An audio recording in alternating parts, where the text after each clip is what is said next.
now. Okay. All right. Hi, everyone. I'm Ashley. I wanted to welcome you on behalf of the Framer Frame team. You were probably getting a couple emails from me in advance of this. So Framer Framed is an exhibition space in Amsterdam, physically closed right now, of course, but we're excited to start our online program of events. So you can follow us on social media and also keep track of our website to find out more about the stuff that we're doing. And this is actually our first online event, so we're really happy to have you all here and excited. Like Jean said, I'm going to go through some of these etiquette housekeeping things we've come up with to try and help this run a bit smoother. So we think it's probably best if people turn off their audio if they're not speaking, especially if there might be some noise in the background. But it would be really nice if people would turn on their video when they're speaking, especially because it helps to see people's lips move to really understand what they're saying. And then for discussion points right now, we think that if you want to raise a question or raise a discussion point, just type your name in the chat, but we'll see how it goes and maybe it'll be easier for people to just speak as it comes. But for now, it's probably best if you just write your name in the chat and Dani and Sissel will call on you. And then the last thing is that we don't want you to feel obligated to stare at your screen for this whole event. It's kind of a lot to just zone in on the screen for that long. So feel free to turn off your video and move about your space, stand up, get a drink, do what you want to do, and just listen for a while. And yeah, just use your space how you want. So yeah, with that, I'm going to turn it over to Sissel, who actually introduced Framer Frame to the reading room, where we had our first cluster of reading rooms during the most recent exhibition, Elsewhere is Within Here, which she exhibited her artwork in. So Sissel. Hi, everybody.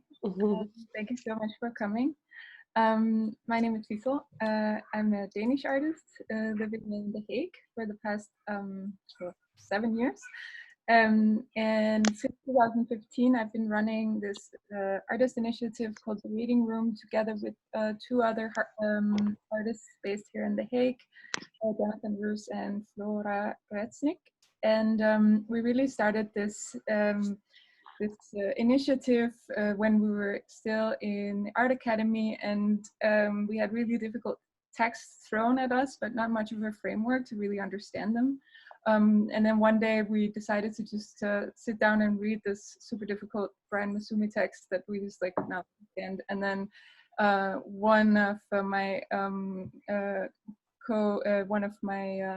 co-initiators friend was in town who just happened to be expert on this book, and we realized that it was just such a great help to have this kind of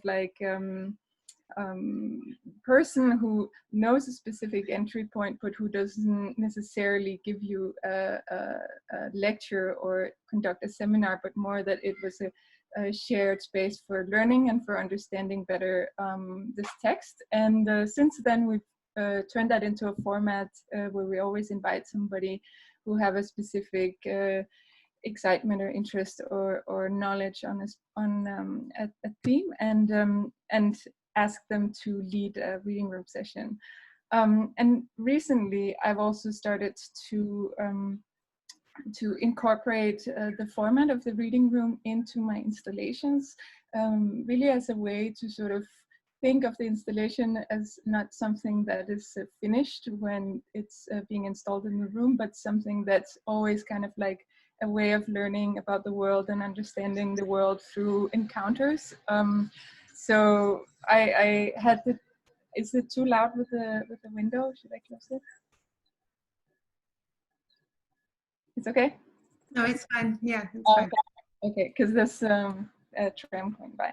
Anyway, and then when I was invited to participate in Elsewhere Here by curator Jolene Ong, I wanted to use that as an opportunity to create a venue where I could talk with people and share my research regarding a theme that I've been really interested in for a long time, which is where do we perceive our bodies to end and the environment to begin, and what are the sort of social environmental and political issues embedded into that question. And the exhibition Elsewhere Within here, I'll just look at my notes. So the exhibition was aiming to investigate sort of what is it that we welcome and what we refuse and what we overlook when we talk about marking the boundaries of spaces that we call home, that being both our bodies and our houses and our countries. And Jolene and I talked a lot about our shared fascination for water as a connecting medium that connects bodies with environments across species, across time, and also, of course, makes it clear that these bodies and environments are interconnected when unwanted material enters our bodies. And that's a theme that I've been very curious about for a long time. And it was really when I started looking into this concept of what is called hydrophobic chemicals, which is a class of chemicals that fears water in a way, they repel water. And the most famous example is called PFOA, which is a chemical that was developed in the 40s and became extremely popular for making all kinds of water repelling surfaces.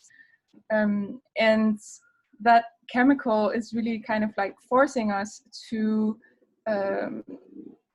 account for the way in which our bodies are not sort of closed entities. Also, they're not closed off across generations because the chemical can move from mother to child or stay in the ashes of our bodies when we die. It never goes away. It always goes somewhere else and doesn't break down naturally. Sissel, tell me if you want me to, I'm sharing your slides, but tell me if you want me to move on. Oh yeah, I didn't, I can't look at my notes. And so this is the first time we've done the reading room online. So that's, it's gonna be an interesting experience. I hope you bear with me especially. So anyway, when I got the chance to work on Elsewhere Within here, I really wanted to focus on the existence of hydrophobic chemicals in a country that's so permeated by water, which is the Netherlands. And I came to realize that actually for a few years there's been protests around a factory in the south of the Netherlands that has been releasing PFOA into the close vicinity. It's on this big river called the Merwede River, and people who are living around this area, it was discovered that the people who had been eating their homegrown vegetables had a much higher degree of PFOA in their blood. And I became really curious about like how the sudden awareness of contamination within the vegetables that you've grown and the sort of comfort of your own home suddenly has entered your body in this very particular way. And especially how does that change your idea of where the body ends, but also the idea of sort of accumulation over time.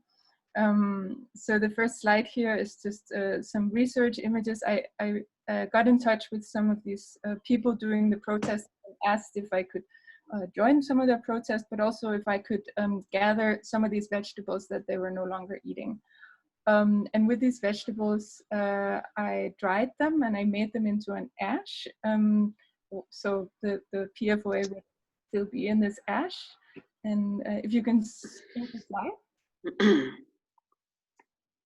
I wanted to make it into a clepsydra, which is the first timekeeping device that's kind of been found. And this clepsydra literally means water thief, and it was used in the agora of ancient Greece in the court. And as long as the water of the clepsydra was running, you had time to speak or to state your case. So the clepsydra I made was glazed with these the ash from these vegetables, and it was placed in the middle of a kind of agora in frame or frame. If you could go to the next slide, please. And it became kind of like the setting for giving time to discuss how do these hydrophobic chemicals challenge us to think of this question of permeability and also of responsibility because of course these it has been known by Dupont, who that it had these incredibly bioaccumulative qualities, but it wasn't, they withheld that information from researchers working on it up until the early 2000s, I think. So there's also sort of like a question of accountability there, because now this PFOA is to be found in almost all human and non-human bodies. So we're sort of, it is in most bodies, but some bodies who are living close to these chemical plants have it in much higher degrees. So they're really sort of like this question of different distribution that's becoming apparent. And so this Agora was the venue for the first two reading rooms. One was about a text called Hydrofeminism that deals with this question of how can water really help us rethink embodiment. And the second one was with a legal scholar who was sharing with us her work on defining rights for future generations. So I'm really happy that I can continue sort of the reading rooms online along these lines of thought. And when I met Dani in the beginning of the year, we immediately started talking about these questions around water, but also about how toxicity is challenging us to think of our complicity in creating toxic environments, and also whose bodies are coming before ours in terms of being exposed. So we've talked a lot about, then the project is still running, Dani will talk a little bit more about it, but it really also talks a lot about indicator species, how to think of other species as indicator species, and what I would be interested in thinking of, then how can we then attend to the environment and become, in a way, indicator species ourselves and taking on that responsibility.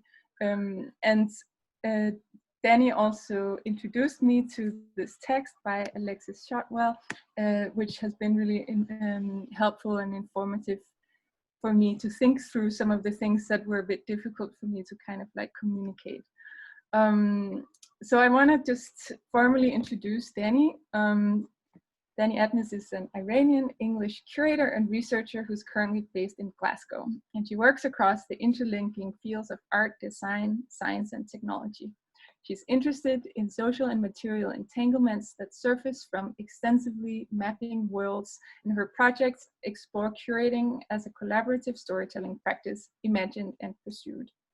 Her work is framed by principles of world making, using this as a way to destabilize the dominant single stories of science, design, and technology. In response, she tends to create projects that offer space for diverse communities to take part in authoring new narratives and lesser known worlds.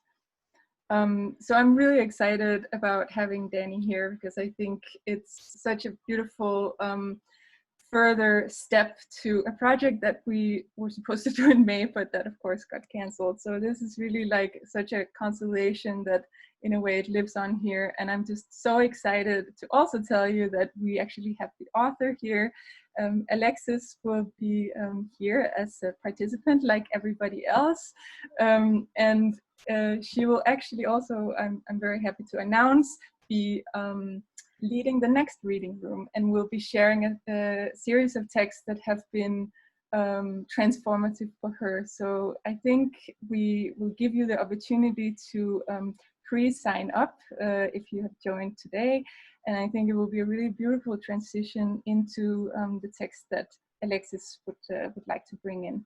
So I think we will end today by maybe, Alexis, if you don't mind, give a little teaser to what you think will be the next step. And without further ado, I want to give the word over to Dani, and who will tell a little bit more about why this text spoke to her. Yeah, thanks, Sissel. So, hello everyone, I'm Dani, as Sissel mentioned. Today we're going to be reading the introduction, Complexity and Complicity, and chapter 3, Shimmering Presences, from Alexis Shotwell's book Against Purity. And I thought I'd just start maybe by telling you a couple of words about myself and a little bit about the project that brought Sissel and I together. And then I'm going to run through the schedule because I know we only have a couple of hours, but I just so everyone knows what's going to happen. Yeah, okay, so let me just share my screen so I can show you an image. So yeah, as Sissel, there you go. Yeah, so as Sissel mentioned, I'm an independent curator and researcher. I'm currently based in Glasgow. And I suppose what links all of my work together, because I work across art, design, and media arts mostly, is an interest in how knowledge tools and systems shape how we know the world. This happens, you know, for me particularly, I'm interested in the interlinking fields of design, science and technology. And I'm really sort of have been fascinated for the last 6 or 7 years about this tension between what isn't mapped within those knowledge systems and tools. What other ways of knowing and doing and being are there, how they're multiple, and how maybe as a curator I can bring attention to them in collaboration with artists and audiences to kind of trace world-making, alternative world-making practices. So that's kind of what underpins a lot of the questions I ask, and this is sort of taking me to looking at digital labour, but also to ecological conservation. And in my most recent project, I'm looking a lot at toxicity and sort of chemical pollutants in water. And it's called, the project's called Toxicity's Reach. And essentially it's a 2 to 3 year long project. I'm about sort of half a year to a year into it now. And the way that I met Sissel is that one of the outcomes of that project was going to be an exhibition that would have opened in a couple of weeks in Liverpool. And now Liverpool is on the northwest of the United Kingdom, and it's a really industrial city. And Toxicity's Reach as a project was really interested in tracing the chemical pollutants and byproducts, pollution and waste that exist within water streams and bodies of water. And I became very interested in sort of bodies of water, both within organisms, but also sort of that stretch out into sort of looking at rivers and the cities around them and seas. And the exhibition that Sissel and I were working on, what I invited Sissel to be part of, essentially is based around the River Mersey. And Liverpool has a really sort of deep industrial history. It was a trade point and a sort of a tourist point and a traveling point to go to Ireland and to North America. And the whole of the River Mersey is sort of populated with all of these factories. And what you can see on the screen on the right-hand side is the Stanlow oil refinery, which was one of the biggest oil refineries in Europe. And as I started to research this project, I found that the River Mersey was a really sort of a toxic body of water. And this kind of made me very interested. Sort of, apparently in the 1970s, if you were a local and someone fell into the river, they would say to you, you are more likely to die of poisoning rather than drowning, you know? And so there obviously, there was a lot sort of pollution that was coming from industry, but also there wasn't any water, like decent water treatment facilities apparently. So since the 70s, there's been a number of initiatives to clean up the River Mersey, to get rid of those obvious point sources of pollution. So, you know, and effluent and waste. But in that time, from the 70s till now, the same sort of researchers have refined their processes, and now they're able to find different types of toxins in the river. And so it's still like a very heavily polluted, a sort of chemical cocktail. And now what you find in the River Mersey is a lot of microplastics, which, you know, break down to BPAs and PCBs, but also you find synthetic chemicals like xenoestrogens, which come from care of pharmaceutical products that don't break down in the water treatment facilities and are flushed into the water stream. And I became really interested in this idea of these kind of toxic worlds that we were sort of living and drinking and being a part of. And that's sort of what led me to look at Alexis's text on purity politics, because I became very interested in how am I complicit within these toxic worlds, but also as a curator, how do I deal with that complexity? Because when you start researching and opening up some of these issues, you realize that they don't just stop with science, they don't just stop with ecology, they touch on much larger issues to do with race and gender and class and disability. And so I felt like a real responsibility to find ways to tell more nuanced stories with the artists that I was working with. And that's kind of what led me to look at purity politics as a concept. Is there anything else I want to say? Yeah, okay. So that's, I'll sort of stop there, otherwise I can carry on for a while. The schedule for, we're already at 25 minutes past. So essentially I'll split the session into two parts. The first part, I'm hoping we can dive into a conversation, and that could be quite horizontal. Because we're at a distance, I've sort of done a number of sub-themes, and then I'll have some quotes to read out to you and a little activity. And then at 6:15, we're going to a different session, which is a little bit of an experiment. It's about breaking you into smaller groups to do a physical activity. And then we can come back at sort of 22, 1:45, and feedback and have some last points before I hand back over to Sissel. So the conversation, I've split, as I said, into 4 different sub-themes, and these are themes I kind of found, I found very interesting within the texts, and these are against purity, compromised living, harmful stories, and toxic relations. And so what I'm going to do is pose a question, maybe read a couple of quotes out for each of these sub-themes, and then I'm going to ask you to go away, leave your desks, and wash your hands for 20 seconds. And the whole point of getting you to do an activity is both so you can maybe practice the art of noticing, which hopefully we'll talk about a little bit, and just kind of tune into the ritual of cleaning hands. And so you can have a moment to reflect. I always find on Zoom that it takes me longer to think and respond. So I'm hoping that we can go and wash our hands and sort of find, let some thoughts bubble to the surface.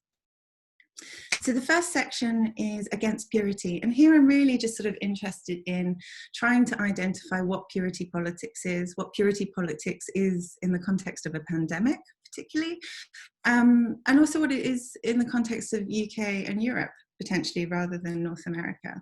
What does it mean to be against purity, and how do we pursue personal and individual forms of purity? So I'm going to read a couple of quotes. This first one's from page 3. I've just realised that I can't see the quote, so I'm going to have to move the chat across. There you go. So she writes, "This ethos is the idea that we can access or recover a time and state before or without pollution, without impurity, before the fall from innocence, when the world is at large, is truly beautiful. This is a time of youth, blessing, but also, interestingly, a natural state that precludes or resists education. We perceive things as they should be rather than how they are." And then the second quote is on page 8. "I argue against purism because it is one bad but common approach to devastation in all its forms. It is a common approach for anyone who attempts to meet and control a complex situation that is fundamentally outside of our control.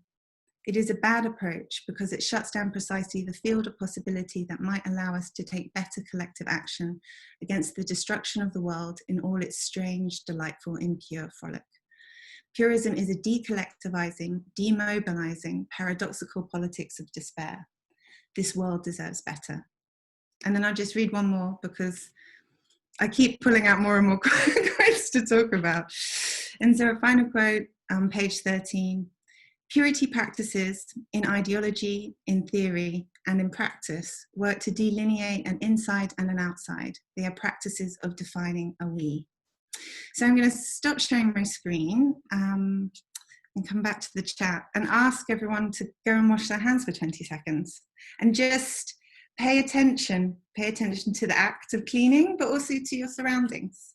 Okay.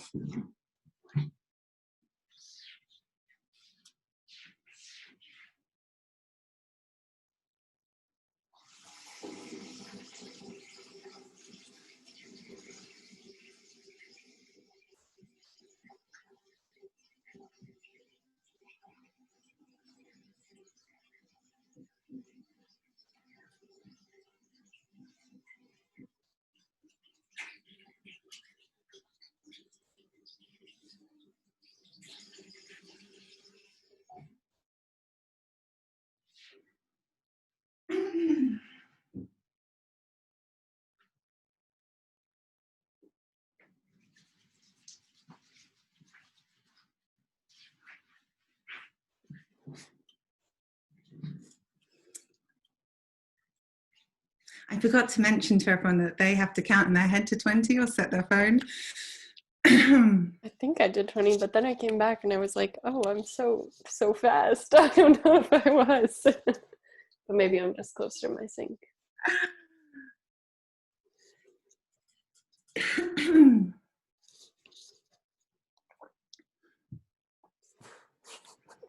Yeah, clean hands. Yeah. I forgot to tell everyone that you should count to 20 in your head because I did it and I realized I only did it for 5 seconds.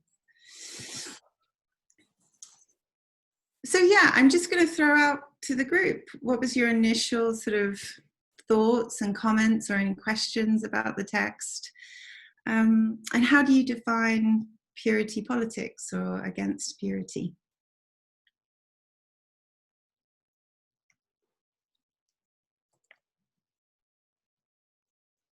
Anyone?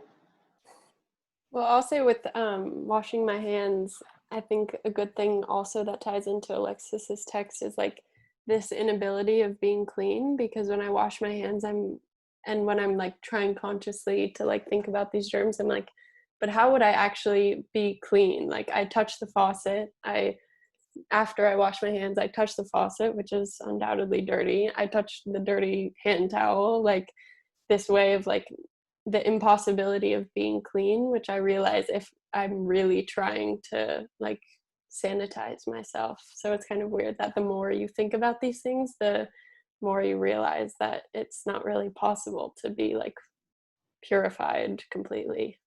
Purity is an impossibility. I feel that I can see everyone on the screen if we just change to sort of gallery view. So maybe if you want to talk, instead of putting your name in the chat, you just just jump into it. I think it's okay. Yeah, Lau?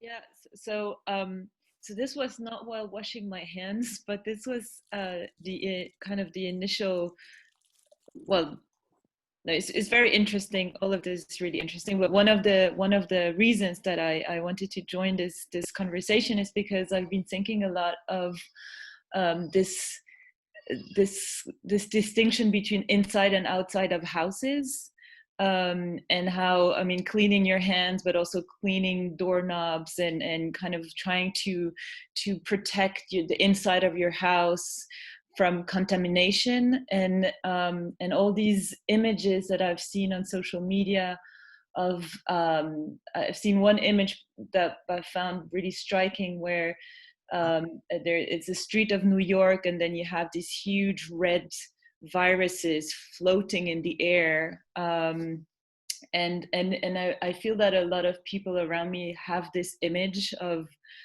how it is out there with these viruses floating around, and then if you close the window and wash your doorknobs and kind of create this barrier between inside and outside, then you're safe. And so that's something that I've thought about a lot, that I find really striking. And I'm the daughter of a pharmacist, so I have a different understanding of kind of how things are, how my body is permeable. And so it was interesting to kind of compare my kind of, I don't know, my perception of these things and what I've been seeing around me. Yeah, I completely agree. I've thought a lot over the last couple of weeks of how I'm supposed to manage the cleanliness of my body and the cleanliness of my space versus the clarity of how much I actually know about viruses and toxins in general. You know, like I don't really know how I will get infected or how to clean, you know. Malou? Hi.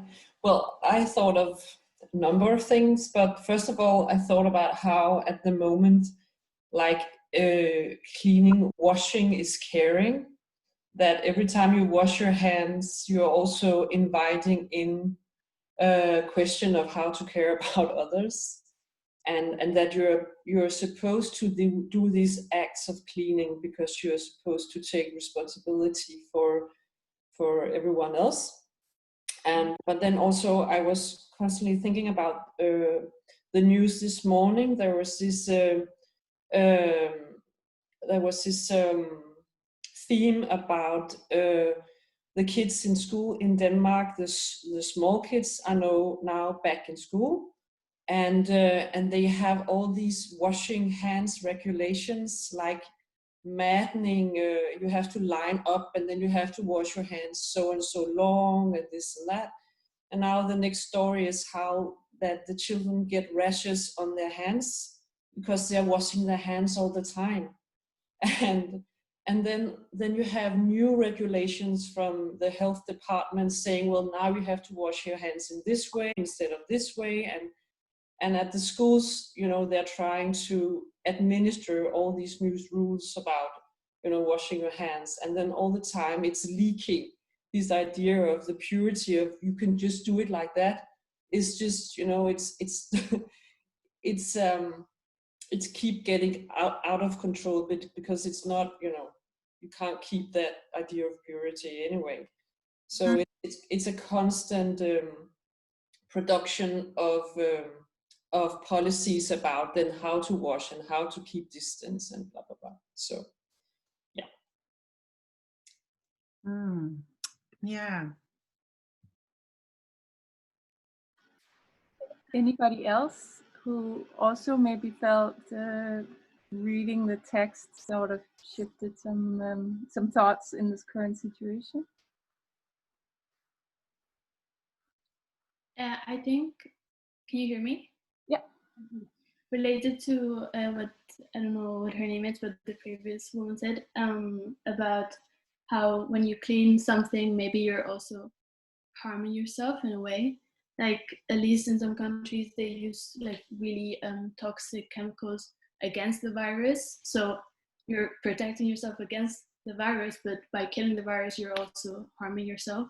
So it's like a whole loop, I think, which is, I think, is really difficult to know. Like, we live in fear in a way of harming, of this constant threat. And I don't know, I'm from Spain, and right now I feel like people are just really scared, and it just shows how we feel threatened by this like external things, but maybe they're not as external as we think. But yeah. I completely agree. I think there's something about being healthy or being pure that is used as a threat. If you think about Trump, I don't know if it was today or yesterday, that he's sort of advocating that, I think he wrote on Twitter that you can inject yourself with a chemical to get rid of or to kill the virus. Did anyone else read that? He was in an interview, there's a video out there that's where he says about possibly as a potential they should test it. And then he's looking at the scientists like, this is what you said, right? Or, it's quite interesting to see his lack of understanding in some way. Yeah. But it wasn't a public, yeah. Can I stop you? If you're talking, can you just, if you've not got your video on, can you just tell us your name so I know who's speaking? I'm Leandros and the video is on. Yeah, hi. No, it's just on a video out there, so I think it's worth watching. It's kind of scary, actually.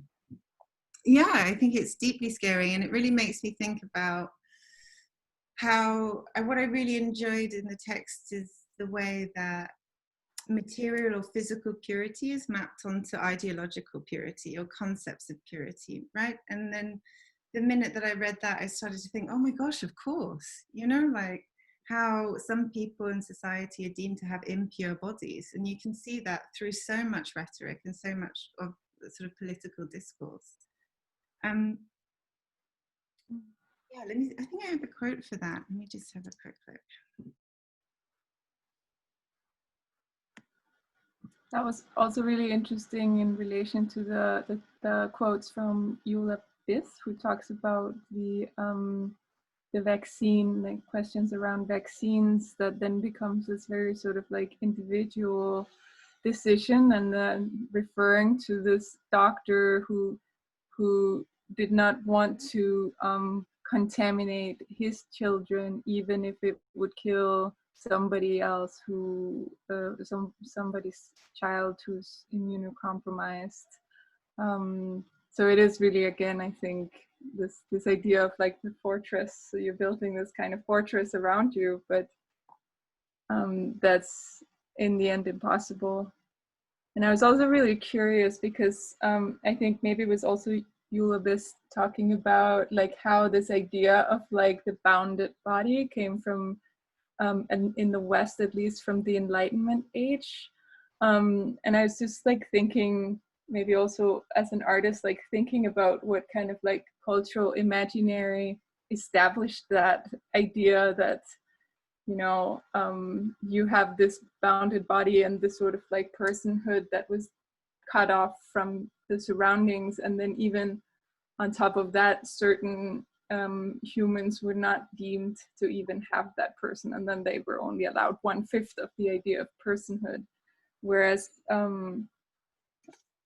when you're being forced to really reckon with how we're constantly engaging in this like dance of agency, which is a term I think from Nancy Tuana, about that it really like just it shows the impossibility of being this bounded body. And yeah, I thought a lot about that because my internet really sucks at home, so I have to go to my studio. So there I have to share the sink with, well, right now there's only one other person, but so I didn't only wash my hands, I also sprayed it down with a chemical, and like living with that fear of like, oh my God, what if I possibly pass this on to somebody? And then it's like this question of responsibility of passing on a virus, but it has always been there, you know, like passing on the flu to somebody who's vulnerable before the coronavirus was also like could be a death sentence. But it's like now we're forced to recognize that, and I think that can be a really powerful discussion to show like the accessibility and the different value that's put on people's safety. I'll just read that quote from Ulybis if you want. Yeah. Really good one. So she writes, our contemporary belief that we inhabit only one body, contained entirely within the boundaries of our skin, emerged from Enlightenment thinking, which celebrated the individual in both mind and body. But what defined an individual remains somewhat elusive. By the end of the age of Enlightenment, the body of a slave was allowed to represent only 3/5 of a person.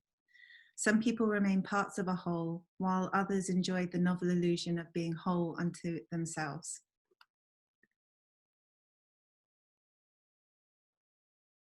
Oh, you're Yeah. Sorry. No, this I feel this really resonates with what I'm based in France, and what I observe around me currently. So it's really interesting because in the Paris region, a lot of social housing is in the periphery, and obviously social housing is the population is more dense, apartments are smaller, families have less space, and often or sometimes they have more children, although that is also part of fantasy, yeah. So what happens is that there are more. Well, there's a fantasy about these young people hanging out outside, and that the more modest social classes, often of immigrant background, would be more prone to having behaviors that endanger the nation. And that's just that's already, I mean, there all the time. And now in these times, so there's this image of the brown or black male, young, who is outside when they should be inside, and who is endangering kind of the nation, and who is not only impure kind of physically, but also morally, in the sense that they are not respecting kind of this they're not helping to build a fortress and that is protecting the inside from the outside and kind of bounding individuals.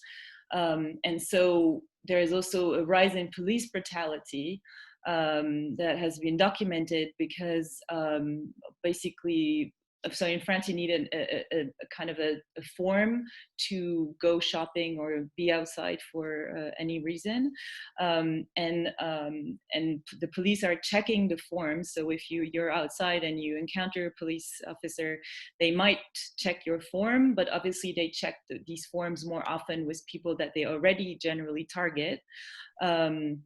And so there has been some resistance by some young people, and so that there has been some police brutality and some very serious injuries.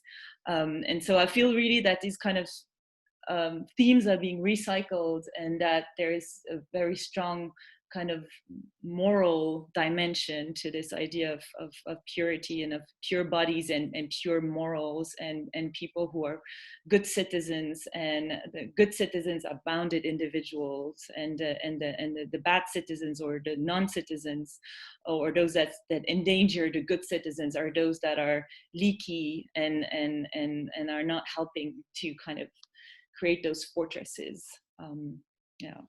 Yeah, I completely agree. I think the thing that really, maybe not the abandoned individual, but the thing that really jumped out to me in the text was this idea that there's no pure before.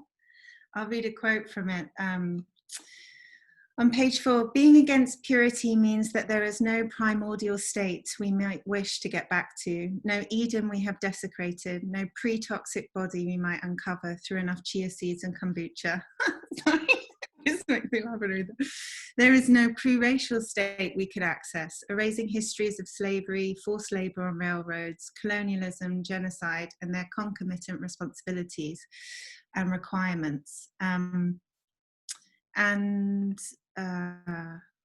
Yeah, so for me it was really this this idea of, oh, actually there is nothing, why are we pursuing purity? Why are we, I just want to make a distinction here, because I'm not saying to be unclean, and I'm not, but I'm talking more about in terms of a social idea, an ideology that, of we're aspiring to purity. For me, it really makes me, I've been at home by myself and I just can't stop logging on to YouTube videos of how to improve, my productivity. And for me, I feel that that's also a sort of like aspiring towards purity. And there's this moment in the beginning of the introduction where Alexis sort of talks about the Anthropocene as a series of measurements, like how people have measured the way that geological eras are split. And this splitting, to me, is essentially what we're talking about of classification. There's no before, there's no idea, there's no simple answer, right? There's no sort of going back to being clean. And I love how she poses this idea of, okay, well, what happens if we measure the Anthropocene by something that is immeasurable, like our pursuit of purity? And for me, I found that really kind of like, oh my gosh, actually, I've embodied so many social ideas of purity without even knowing it, through education, through the way I try to aspire to things in my life. And I was wondering if anyone else felt that, or if that sort of touched them. Yeah. I feel guilty for it. Hello?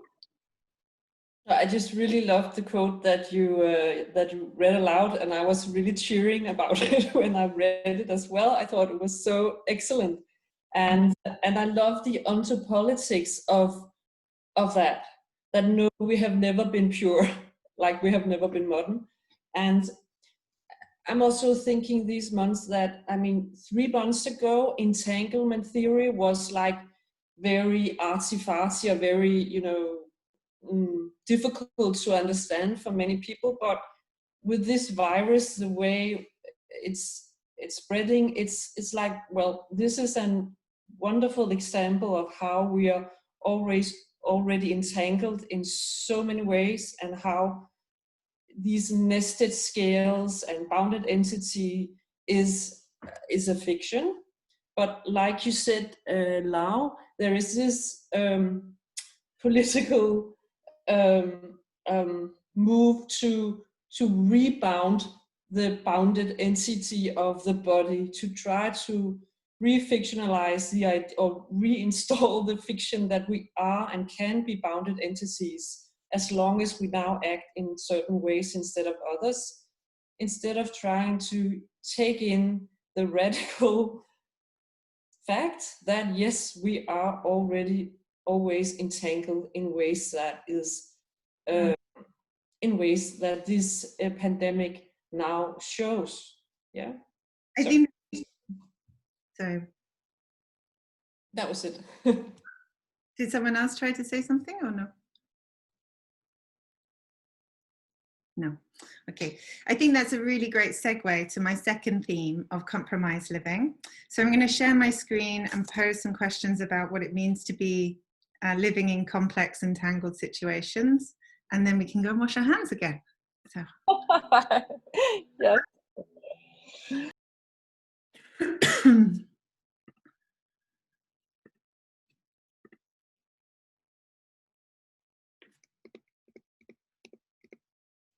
So my second theme that I've sort of called compromised living, which is taken from the text. And it really is this, you know, especially when I was, just to go back to the River Mersey, when I started to think of all of the historical, but also the larger implications of tracing chemicals in water, it really made me realize, okay, well, there's a big responsibility here in terms of how we are complicit and how we are entangled, or how we are co-constituted with our environments.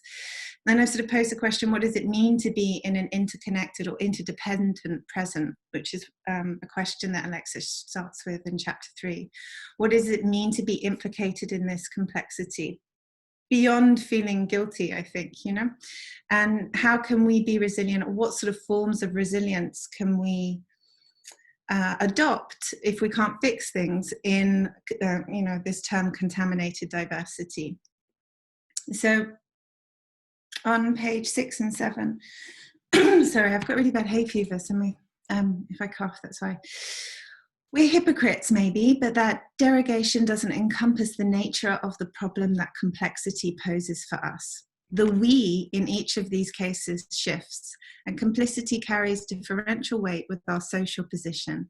People benefiting from globalized inequality are for the most part the we in this paragraph, which I'm guessing is most of the people in this room. People are not equally responsible or capable, and are not equally called to respond. But however the bounds of the we are drawn, we are not ever pure.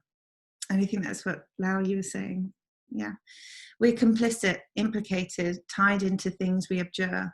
This is a kind of impurity implied in the sense of compromised living that involves making concessions. And then on page 7, charting the space between complicity and pollution, between righteousness and compromise is difficult. If hypocrisy were the problem, really it wouldn't be much of a problem. At least on the surface, it is something we could give up. In contrast, being constituted with the world, ontologically inseparable, just seems to be our condition. And okay, I'll read one more. And then on page 7, in addition to making ethical compromises, we are also, as a recent self-help book about responding to toxins in our bodily environment puts it, born pre-polluted. I love this term, born pre-polluted. Our bodily boundaries are penetrated and traversed by viruses, chemicals, microbes. This way of being compromised names a sense in which we are liable to danger, vulnerable, potentially or actually damaged or sickened. Under contemporary regimes dictating individualist responses to pollution, we are made responsible for our own bodily impurity. We are called on to practice forms of defense against our own vulnerability. So I'm sorry, I mean, I realize that when people read out quotes, sometimes it doesn't quite sink in, but I'm going to ask us all to go and wash our hands. And this time I'm going to say count to 20 in your head, so you actually know how long it is. Okay.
Apparently you can also sing the chorus to Jolene, and that should also be about 20 seconds. Just a little tip. Yeah. Yeah. So,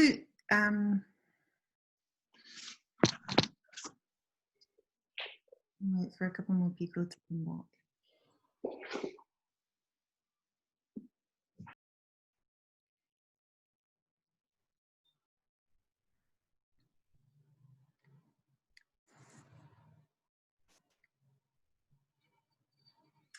So something, you know, I was rereading the text this week and thinking, you know, it was originally Alexis's idea actually to go and wash her hands as an activity, and I kind of stole it because I'm the first session. Sorry. But, you know, I kept going, you know, the sink that I use in my kitchen is a stainless steel sink.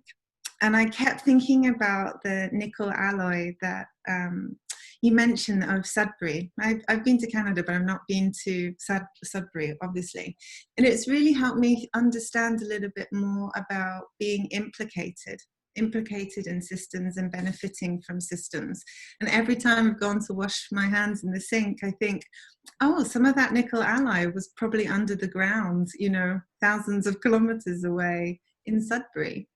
And, you know, it might sound a little bit simplistic to say that obviously I benefit from that process, because I benefit in many, many different ways from the capitalist systems that have kind of brought that to bear. But it has made me kind of think that there are many different layers to being implicated in forms of complexity. And I wonder if anyone thought that when they're reading the texts, what it means maybe to be implicated or complicit in these systems.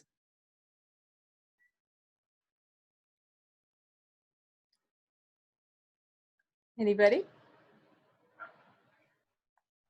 Lau?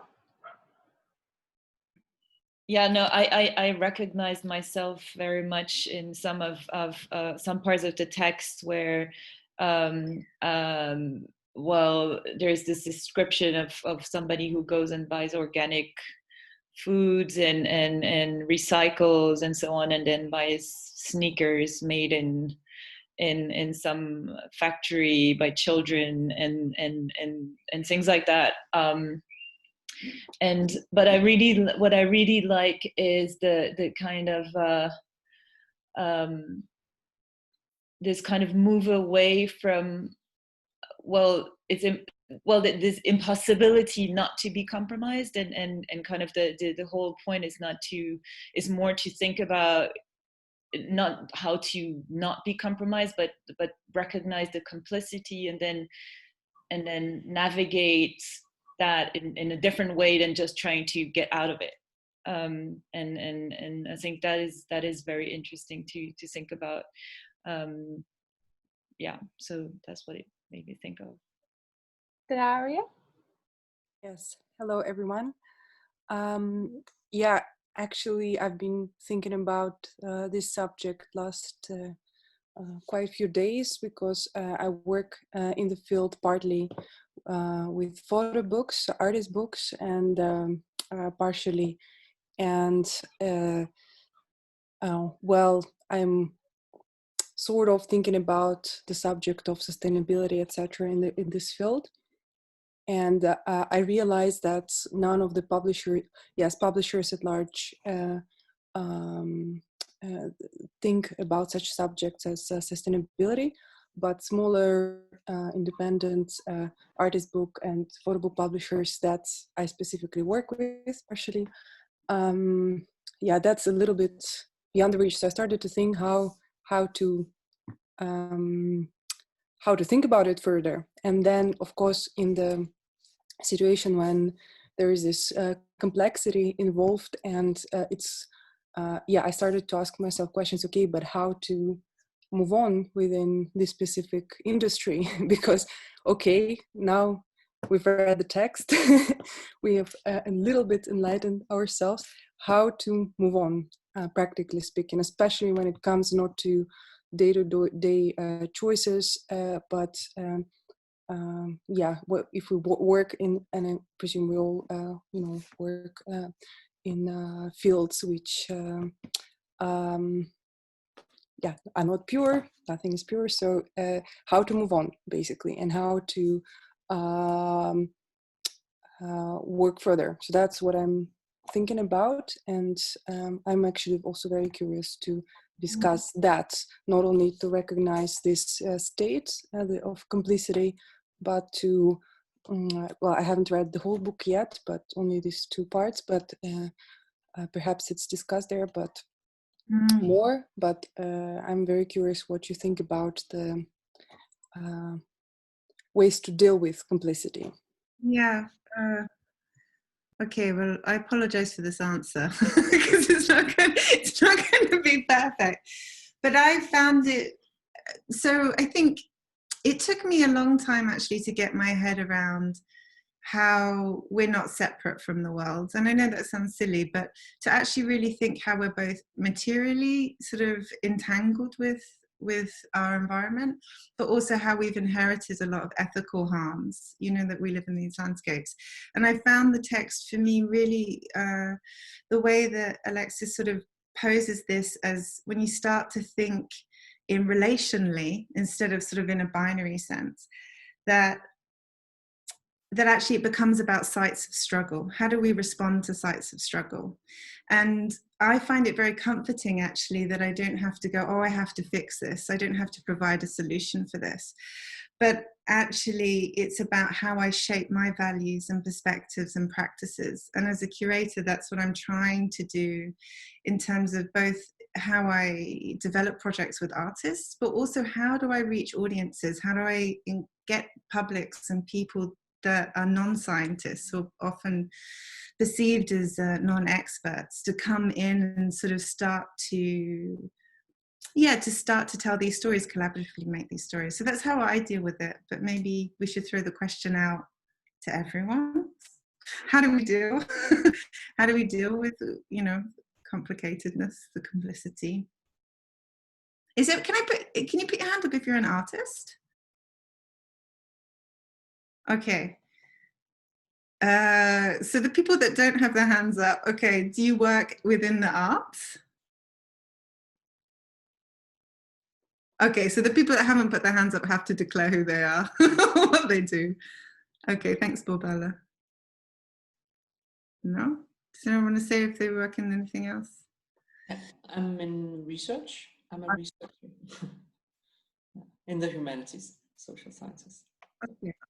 Yeah, so I think obviously Alexis is talking from a social science point of view, but I think maybe in terms of sites of struggle, I'd be interested how the artists are trying to deal with that. You know, it was particularly if you're interested in arts and ecology.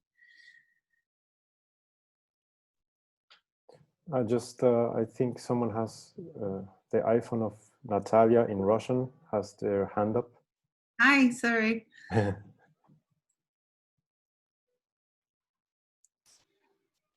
Did you want to say something, Natalia?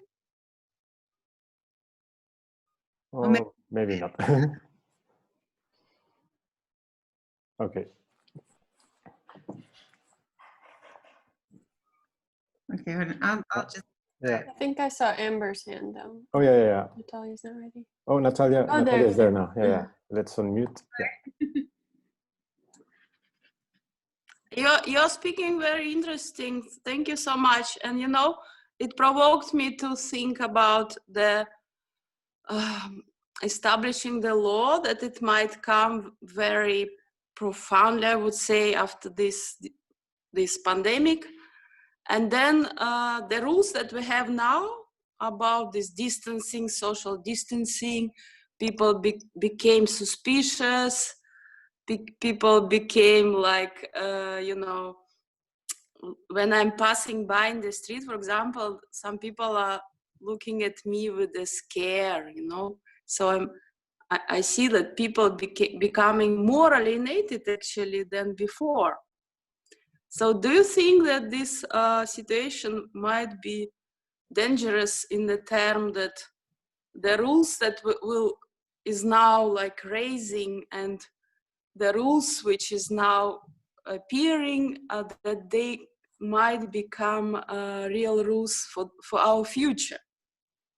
So how to prevent this super purity energy that is coming to us now?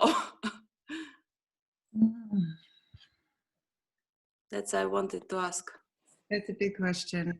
I mean, I think something that I've been nervous about and thinking about in the back of my mind is how society is going to change forever from this pandemic, and it's going to change maybe some of our freedoms and liberties in ways that we can't yet see. Do you think that answers?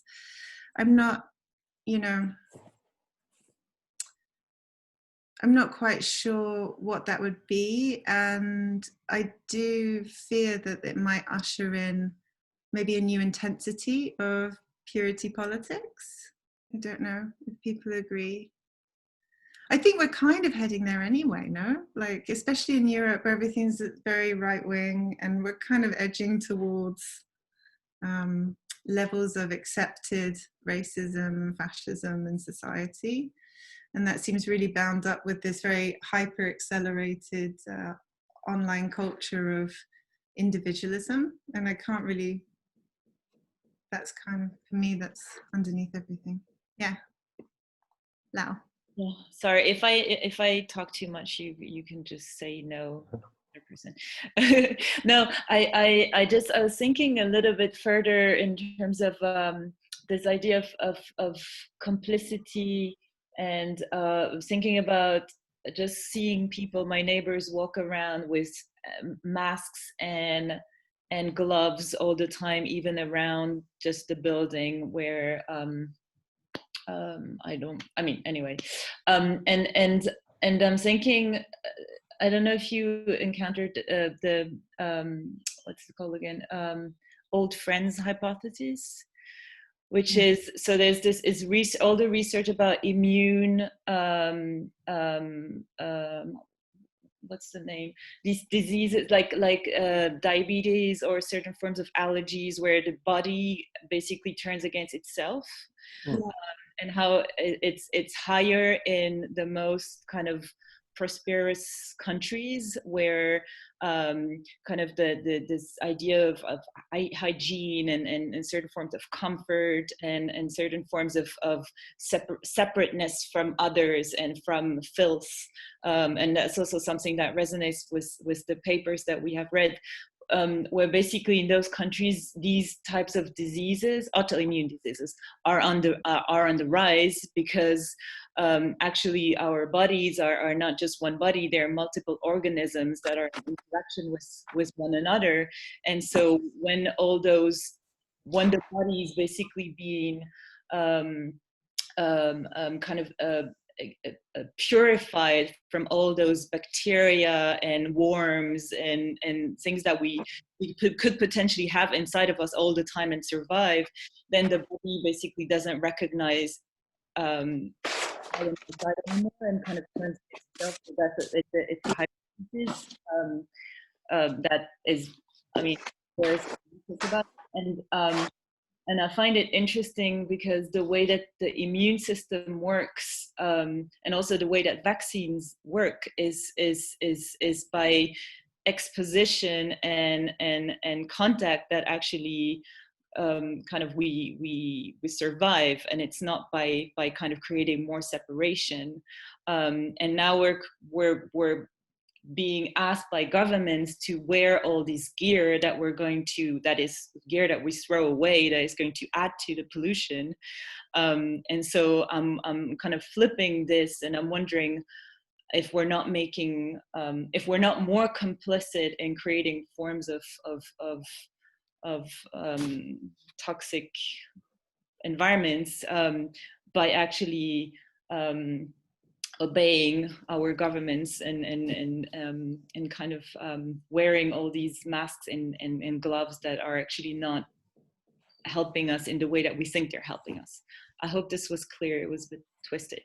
Yeah, if I've understood you correctly, no, I haven't understood you correctly. Are you saying, sorry, I was trying to follow. What I find interesting is that actually kind of entanglement is actually what would be best for our survival. So, kind of actually being exposed to bacteria, viruses, and everything is actually what builds our immune system, and it's what makes our bodies work. Like, we need bacteria inside of us to be able to digest. So we're always several organisms. We're not like, it's not just a body with nothing else in it. So that is what is necessary for survival. And now we're being asked to have all these kind of protections to protect our body so that nothing is coming in. And that is adding actually to kind of pollution, is adding more plastic and stuff that can't be dissolved in nature afterwards. And it's not necessarily going to help us to overcome this crisis. I don't know if it's clearer now. Maybe some other people would too. If I can, Yeah. I just want to throw like something completely different into the mix, because I'm from Mexico and I follow a little bit more of Latin American news. And just to put like a completely different example, there have been several, I don't think it was a president, but at least governors in Mexico and in Brazil also, Jair Bolsonaro, who actually started from the opposite side.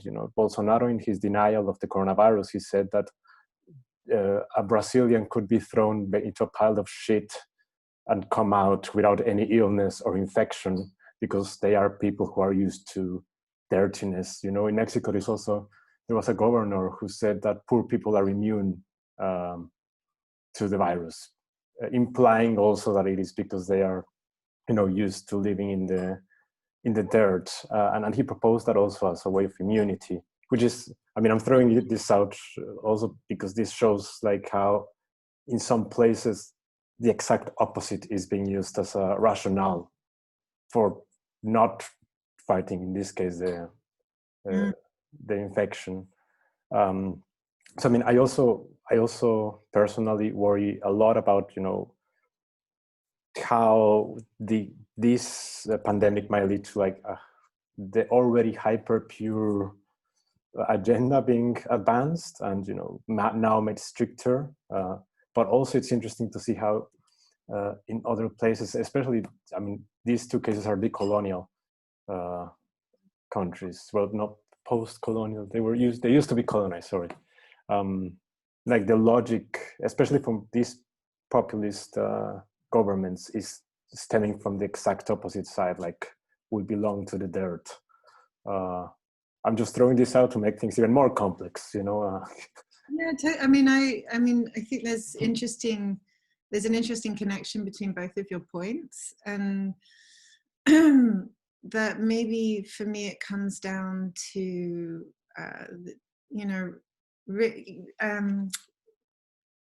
Alexis mentions how actually if you're rich, you can afford to be more pure, you can afford to invest in purification techniques. You can, I really love, I've been thinking a lot about my relationships with my microbiome lately through trying to make sourdough and trying to pasteurize cheese. But I'm also very aware that that's a sort of a luxury that many people don't have, to have that time to sort of develop that relationship. And I wonder how much, I think it comes back to this point I said in the beginning about, managing my body and managing my practices versus the lack of clarity, scientific knowledge I actually have about what I'm doing. And, and I think in terms of how that relates, maybe more in terms of a nationwide example with Bolsonaro in Brazil. Again, like we're colonialism is definitely part of a purity politics, right? And there's going to be completely contextual examples when you have a sort of a horror of a government like the Bolsonaro government and what they're saying. I think it's going to cause more divide. So I think it is really quite scary. I see somebody would like to say something. Montserrat? Yeah. Hi. I don't know if I'm gonna make sense with the things that you kind of like with the last comments entirely. But, yeah. I don't know. I was just thinking about the guilt. Like I think there is a lot of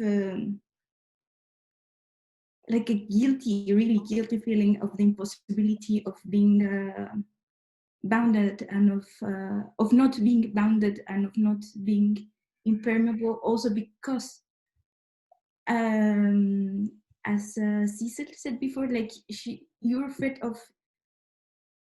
of passing something that you don't want to pass to others, and maybe others that you care about. But I don't know. I just think also about vaccines. Like in the body, they work by memory and recognition.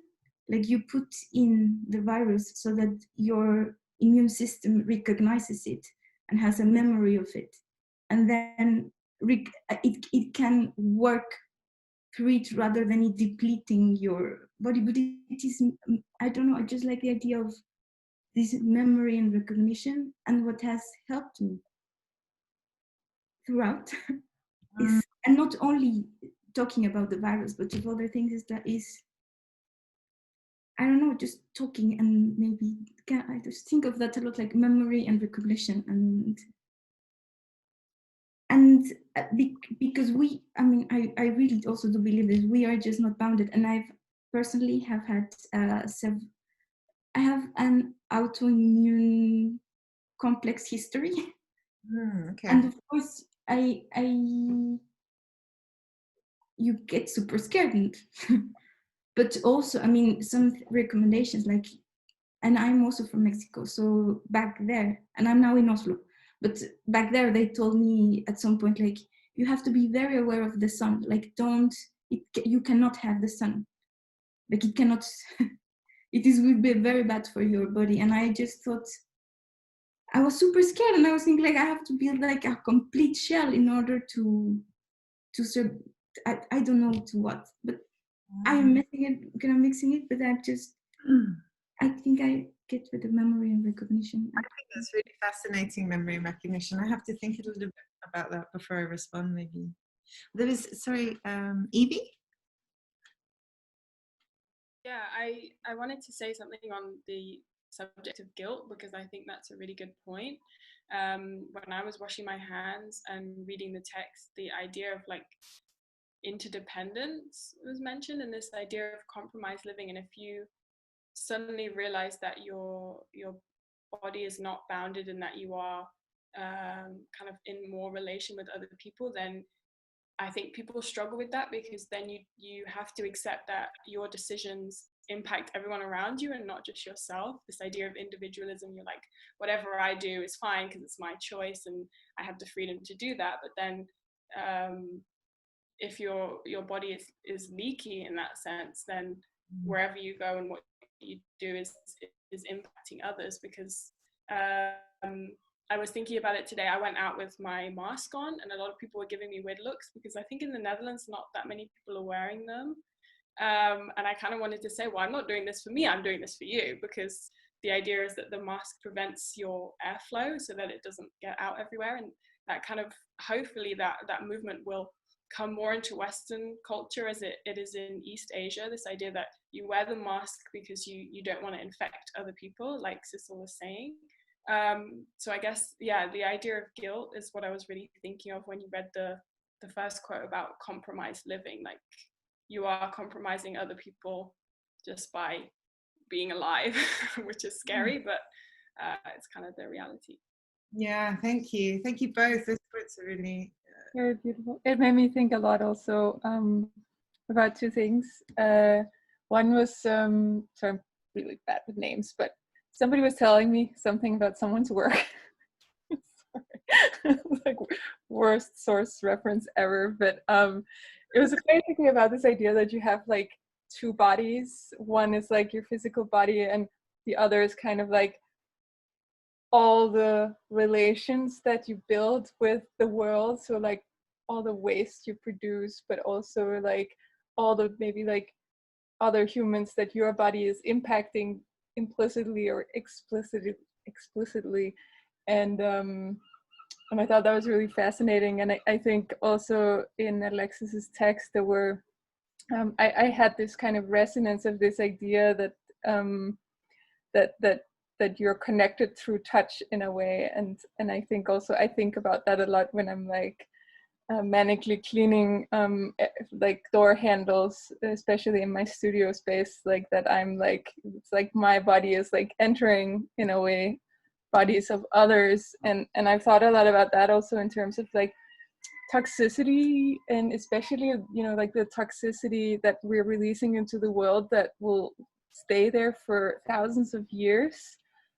This idea that, you know, being part of that system that maybe has become addicted to plastics, or who's complicit in the production of PFOA is like, in a way, like a touching of bodies like thousands of years from now. And then I was also thinking about this other really beautiful idea that I read in another text by Maria Puig de la Bella Casa, which thank you to Dani for being my text pusher, which was about this idea of not becoming like Dr. Frankenstein in this monster that we have created through consumerism, but like care in a way for this monster and not just like let it go bonkers and kill a bunch of people, and like not reject it like that, which is basically, I think, what purity politics is. So that kind of like imaginary, I thought was like really interesting to think with. And also how to care for things that are difficult, right? How to care for things that are unloved, you know, like. Yeah. And what I think is was really strong to me in both texts is that moral judgment becomes like so non-black and white, or like this idea of like, oh, now I'm good because I'm doing this and that and eating chia seeds and being vegan, but like just staying with the uncomfortableness of being complicit. Yeah, it's like this idea of like owning it. I'm kind of mixing those two texts together, but I felt like they were also really speaking to each other, this idea of sort of like care as responsibility. I agree. Okay, so we're at 5:20, so I might just follow what Sissel said by reading a section from Shimmering Presences about contaminated diversity, and then maybe skipping to our last sub-theme and sort of addressing this idea of, you know, if we are entangled, if we are materially part of the world and we feel a responsibility, that sort of opens up a new sort of responsibility to the world, then what modes can we respond in ethical ways? What sort of new ethical ways? And then we can talk about art of noticing. So I'm just going to read straight from the book. And so this is the part where Alexis is responding to living in Sudbury. And I mean, I just have to say as an aside, so impressed by the sort of extreme dystopian landscape that is Sudbury, that, you know, the fact that like the first astronauts that were going to go onto the moon tested that it was like a landscape, you know, or that the miners hid air testing kits, you know, like as real radical revolutionaries in, you know, to take the responsibility to collect data on the air pollution and air quality in that area. I was just kind of really bowled over by that. But just to kind of end this section, thinking about what Anna Singh calls contaminated diversity. So as Singh argues, everyone carries a history of contamination. Purity is not an option. I follow Singh in understanding contaminated diversity to require us to attend to stories that are not easy tools for knowing the world. And I found this really an interesting sentence, right? What does it mean to take up a tool that's not easy, you know, to know the world? As a relational condition, contaminated diversity might unsettle us. Singh argues that it is complicated, often ugly, and humbling. So I'll move, just because I really want us to do this activity in a second. So I'm going to move to the last section, but we can always backtrack if we want. So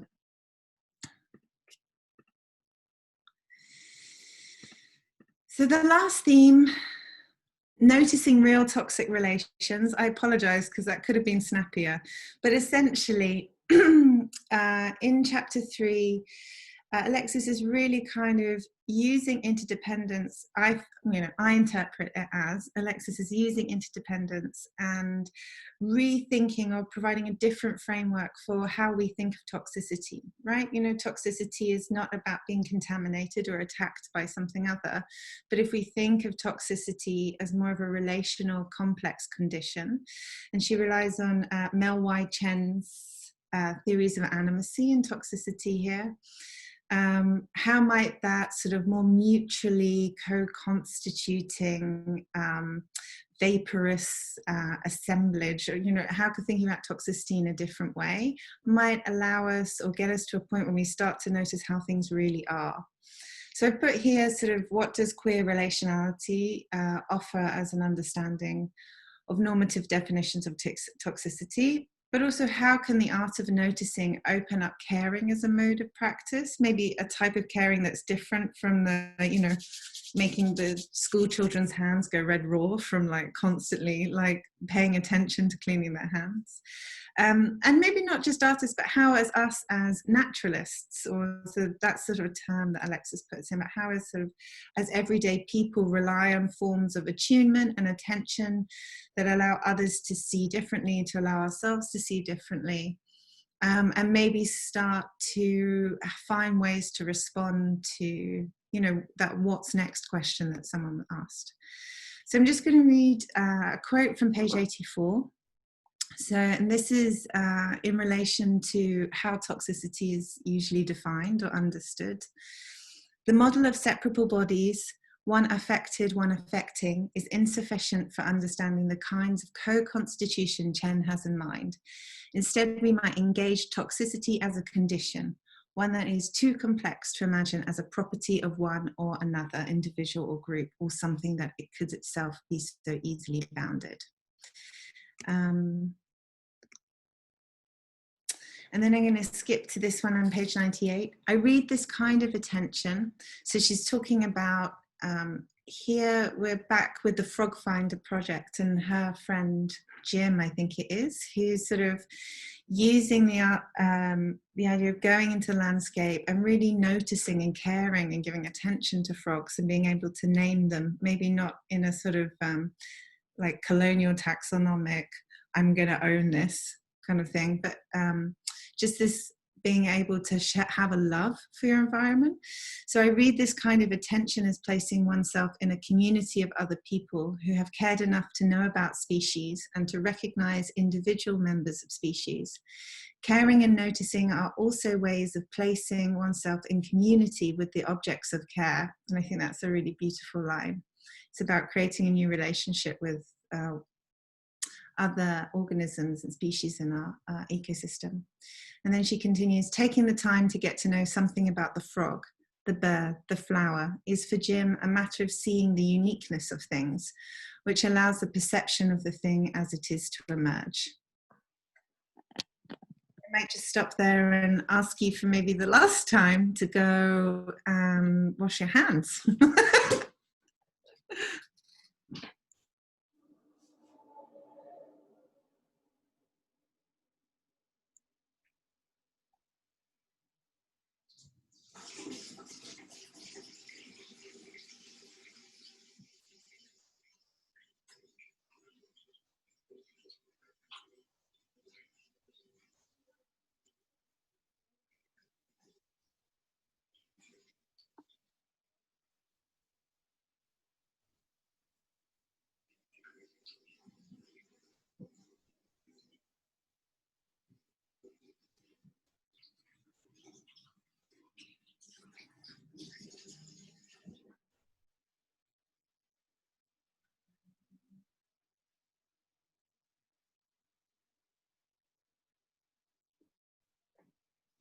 That was not 20 minutes or 20 seconds. I'm finally doing 20 seconds. Basically. I was not, sorry. I know. I have really dry hands anyway, so this is just like having to lather on loads of cream afterwards, which is probably against the whole point of everything. So hopefully doing that last washing of hands is not a distraction, rather it's still like a focusing activity. And so, yeah, what do people feel about the art of noticing, or the art of paying attention? Or we might want to sort of close talking, I mean, I realise there's so much of the text we've not spoken about in terms of queer thinking and discourse and how that's applied to toxicity, that maybe that people have the sort of last things that they want to.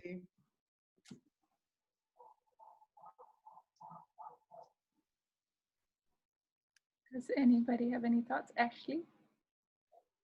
Yeah, I really like this idea of like a knowledge and recognition of how your actions affect others. And there was this example in the text of knowing that a bullfrog is like really dangerous for the other frogs, and like just knowing that, and also like that as a way of moving forward, like seeking to be aware, like seeking to pay attention. And also what I think about is how like with differential distribution that weight should be placed differentially. Like some people, it is a privilege to also have access to certain forms of knowledge of like how to like of, you know, what you can do. So that's something that I think about, and like I really liked from the text of like, you know, just pay attention, just think, you know.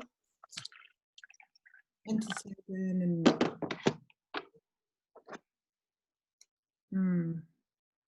anybody else engaging in arts of noticing of their own?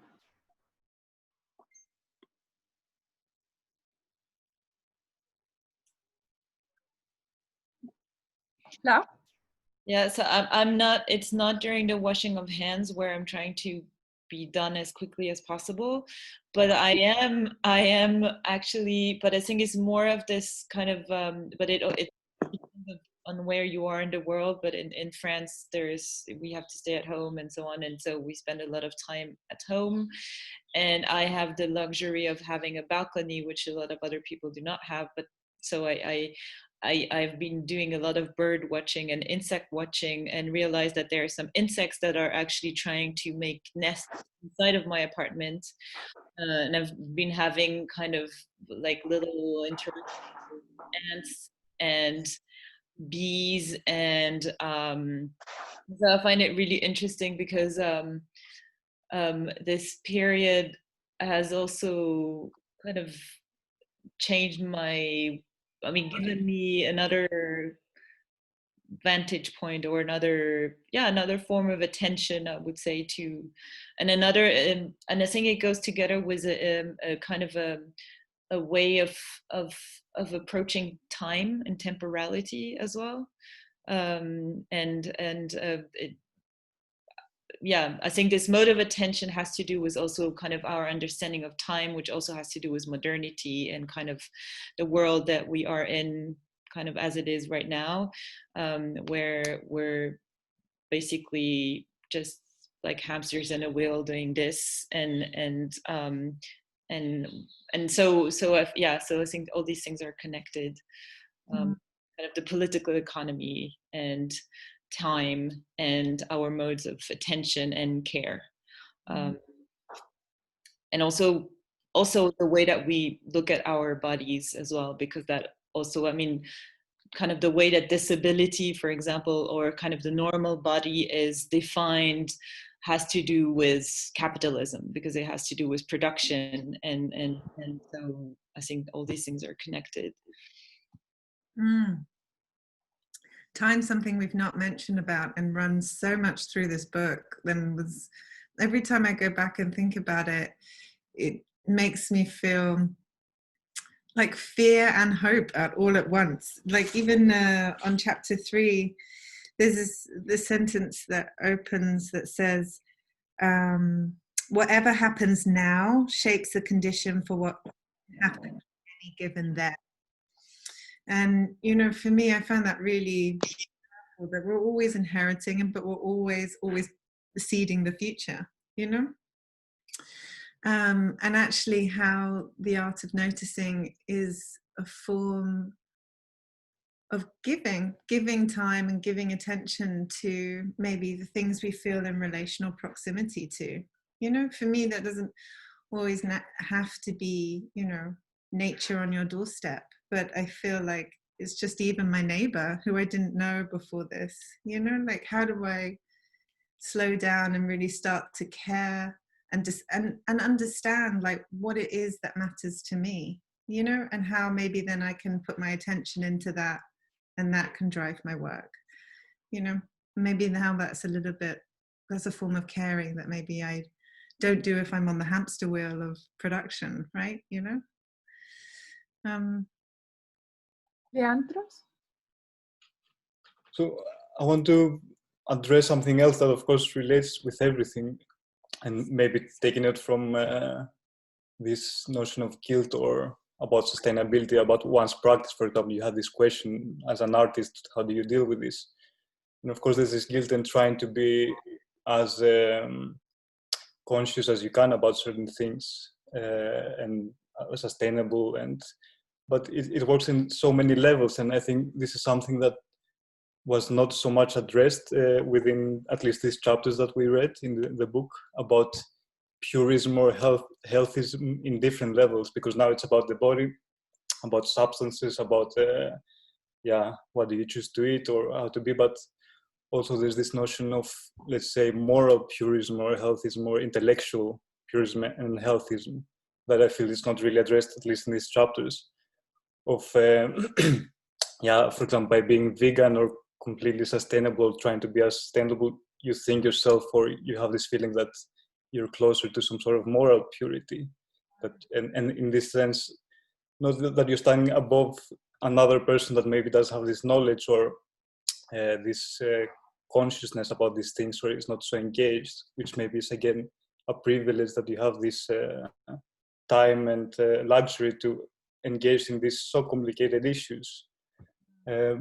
But then, and even within the book, and maybe I want to ask Alexis, since she's here and this is such a great opportunity, and maybe with the example of the scientist, you know, there's a scientist, I don't remember his name, but he's referring to this frog, these frogs that because of this substance, I forgot the name already, they're becoming more, turning to female characteristics.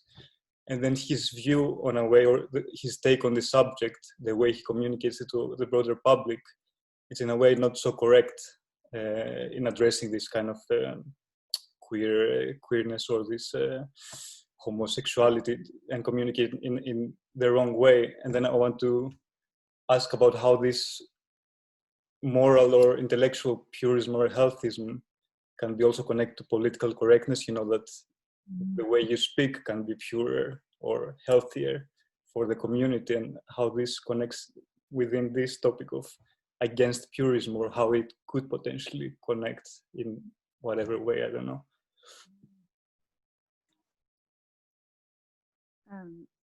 I'll say something. Mm-hmm. So I would say maybe 60% of why I wrote this book was because I'm an anarchist and I eat vegan. Mm-hmm. And I love my people and they're so irritating. And the main way we are irritating is around particular kind of conceit that ideological purity is going to solve entanglement. So absolutely. So the thing that I think is interesting, and this connects back to something that Lau said about what does it mean to do these activities, right? Wear gloves, wear a mask, without having a way to know if that's actually if that's actually a form of collective care, right? So I think for me, the place that I'm going now, and it's also in this book, is to ask if these practices that we take up in response to recognizing entanglement or co-implication end up lining up exactly with fascism, with eugenics, with a particular kind of human exceptionalism, then we can notice that maybe they're not serving us. So I think pretty much always moral self-righteousness and a particular kind of ideological purity will almost inevitably line up with the current distribution of power and harm. And so then what I'm really interested in is, because, I'm sorry, we have an enormously powerful blender that's going in the background. I don't know if you can hear that.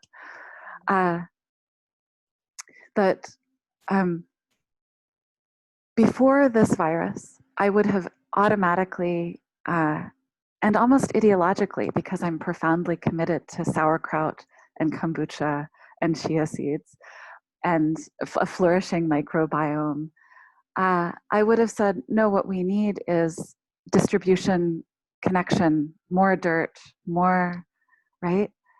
But that's what's interesting about taking up the art of noticing, is that if that approach ends up lining up with what are currently profoundly eugenicist, profoundly cruel to the poor, profoundly violent toward migrants and unhoused people and drug users, right?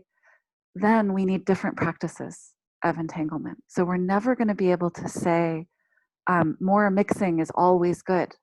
We're going to have a separate normative attention that decides, that helps us be in line with what worlds do we want to flourish?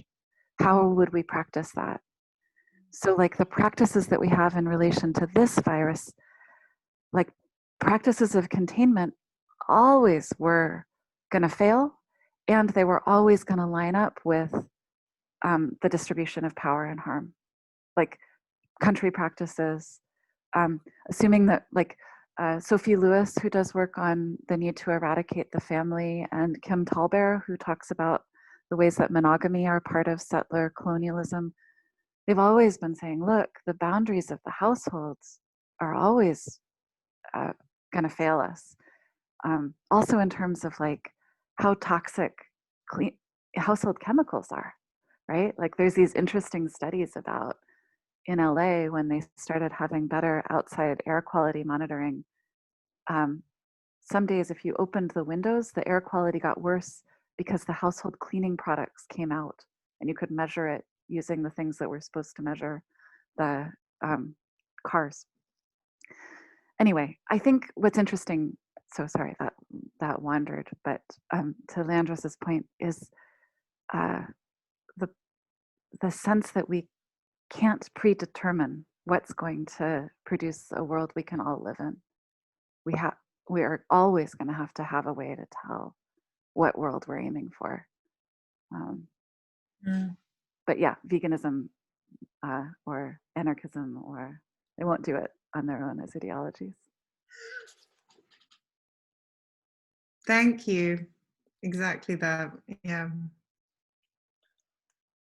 So art of noticing is also noticing your own complicity, and at least for me, reading the text, it confronted me with like, especially in the terms of sort of like the hormone changes in animals, which of course is a certain sense of violence against them on the one hand, but then the language that you have internalized that is perhaps heteronormative and oppressive in some sense. I really appreciated how the text kind of like imposed an art of noticing on my own way of thinking about it, and the kind of language that is really not helpful, and that you hear constantly, like around soy, for instance, and especially around endocrine disrupting chemicals. So I really, I think I had generally this idea of art of noticing being sort of like a very precognitive state, like almost like when you go searching for mushrooms and you really have to like let go of wanting to find the mushrooms and then they appear. But I think it happens on like different levels, where you kind of constantly need to question like where am I coming from, where is my standpoint, and how am I complicit, which is so much more complex, and especially morally complex. But I think it allows you to like stay with the trouble, to use another STS well-used term.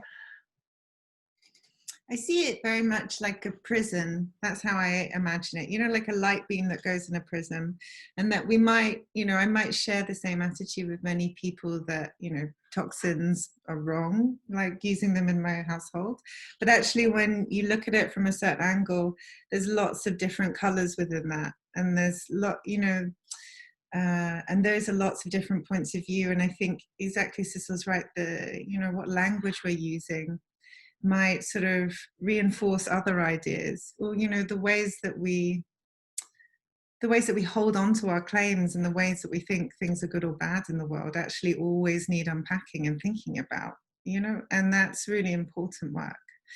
And I suppose on that note, because it's 6:45 for me, 6:45 for Amsterdam, I'm going to ask that we do a little bit of an experiment.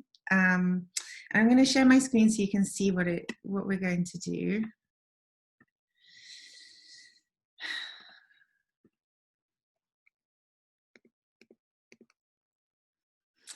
So I've called this little section Toxic Postures, and I'm going to ask Jean in a minute to use Zoom's algorithm to randomly put us into groups of 4. And then I'm hoping that we can maybe start to play with the art of noticing, and strike a pose. So each of us to take a turn in our groups to strike a pose that embodies maybe how you're feeling about toxicity, or sort of something that came up for you in the text. It might reside at a certain place. It might make your body do this. I really don't want you to think too much about it. I don't want you to think like, oh, this is the pose I'm going to strike because of this. I just want you to adopt a posture that's much more intuitive. And then we're going to take it in turns for the other people in the group to reflect back in a really succinct and formal way. I've written just a sentence to notice what the other person's doing. And what you see is happening. And I'm hoping that this will create a little bit of a social body between us to kind of be able to reflect on some of the ideas that we've been thinking about. And then, so each person takes a turn posing, and then everyone talks about it, or gives them a reflection, and then they go round and 4. And then if you have time, discuss, but I think we're running quite late, so maybe we just do this for 15 minutes. Do we have time to do that? Let's do it for 10 maybe. And it's good, because then we can also just wrap up. And I think Dani and I will stay a little bit longer if anybody wants to stick around and have like a smaller chat about anything. Yeah. End of session, which is what I've been doing. And if anyone has any questions, they can wait behind, and I can tell you all about where I got the social presencing theatre from, and who I practiced it with other artists, and it's really fun. So Jan, can you randomly put us into groups? I think I'm going to stay here and not be in a group and be a little bit of a floating island. So if anyone gets locked out or dropped out, that they can come and find me, or if someone joins the session late. But so maybe 2 3s and the rest 4s. All right, 2 3s and the rest 4s. Yeah. Did we understand? Yeah. All right, and just a second.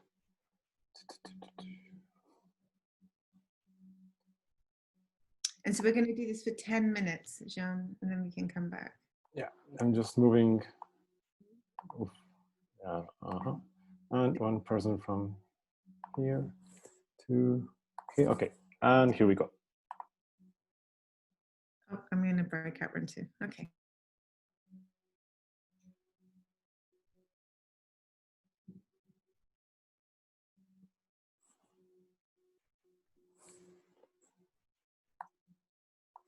Okay.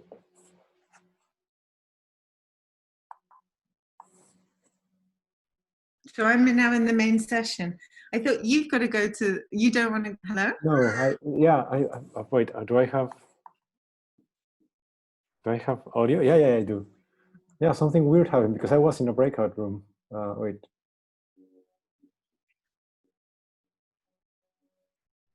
I will join one, but you're then in this one. Okay. I'll stay here. Yeah.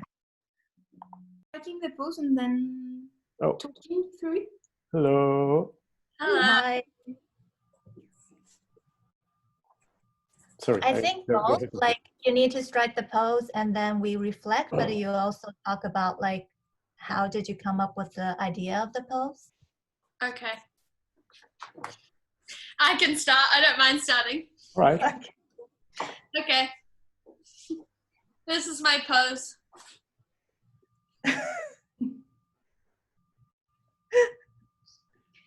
Seems very dreadful. It's not so much dreadful as that this reading kind of made me reflect on like how much my body is so much a part of my surroundings. Mm-hmm. And almost there's no point in conceptualizing it as separate. That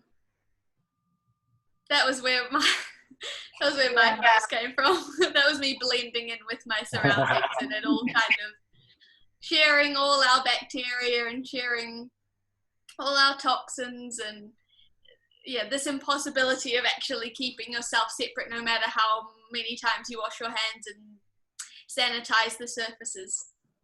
Yeah. Like 10 drilling out, I felt it was also a little bit. Okay. I don't know if I'm ready. Who wants to go? I just want to. Okay, I can go. Oh, what were you gonna say? No, I can say it afterwards. It would be you. Okay, I'll just go for mine. Mine is very simple. It's just like.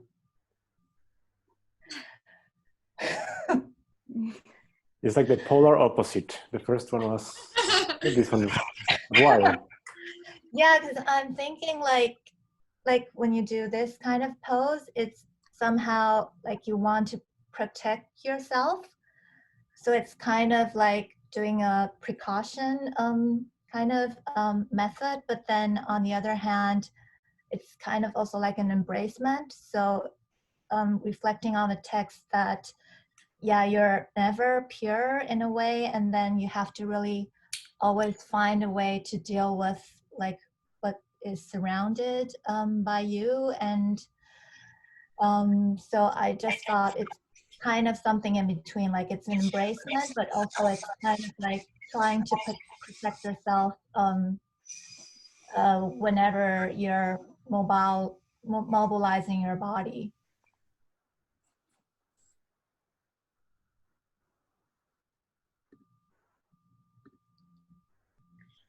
Do you want to say what you were going to say before? I was just gonna say that the last 3 days here in Oslo were warm, which hadn't happened since like for a long time, and the city was packed. Like you could see all the lawns in the city packed with people, like without wearing nothing. I was walking and I got a bit scared. I felt like, I don't know if this is a great idea, but it was a bit like, I just thought it was a bit of like that. Well, we need something else too.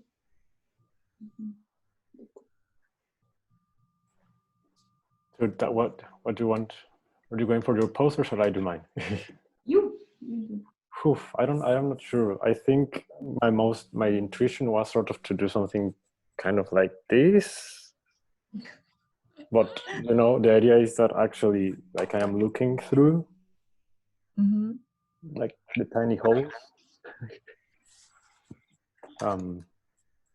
It's a very difficult one to try to communicate, but I don't know. I think it's just because like 2 nights ago, I just moved to a new flat. It's an old building in Amsterdam, and it's a 4th floor.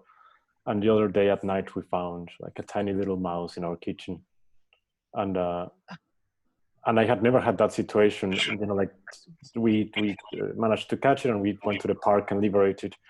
But afterwards, I was reading like, you know, what to do when you have mice, and they were saying like, oh, if you have one, you probably have like 500. But it said like, you know, the first thing you have to do is try to block all of the holes or all of the possible cracks where they might come in. And we had already checked before, and this is an old apartment, so actually doing that would need us to dismantle like the entire kitchen and really like put up some floorboards. So it makes no sense, you know.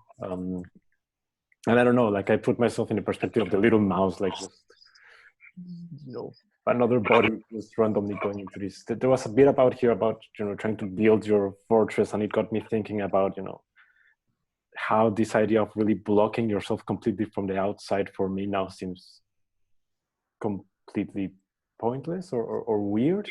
The thing that you would try to make a fortress, and the little mouse just reminded me of that. So this was kind of like being through the, you know, tiny little holes that I can kind of get these ideas, and there's like a mesh that I feel you can flow through, but you can only see tiny bits of it at any given moment. Yeah, I don't know. Might be a bit hermetic. And is it only that night, or did someone stop by again afterwards? No, it's only been, I mean, I've only been here for a month, and this is the only time so far, but I mean, I'm absolutely sure we will get more visitors. Yeah. I also had some visitors last winter when I also moved in my apartment in Amsterdam. It was also like an old apartment, and my landlord also told me that you need to just fill all the holes, and it's just like a temporary thing because it was like the transitioning time of the season. So they are like trying to find a place to reside for the winter. So if you block all the holes, they will just find another place. But I mean, I'm gonna extrapolate this a little bit because there was also this article the other day in the New York Times, I think, about tracing back how coronavirus has evolved, and they were saying that coronavirus as a virus has existed for millennia. You know, it's just a tiny little genetic change that not made it go to bats, to pangolins probably, and then to us. And it feels almost like, I mean, now I relate it the same. Like, you know, we are saying like, oh no, this virus came out to catch us, but it's like the same as the mouse. Like, no, the virus was just like, hey, I see a little opening there. I'm just gonna go and make myself at home. So it's.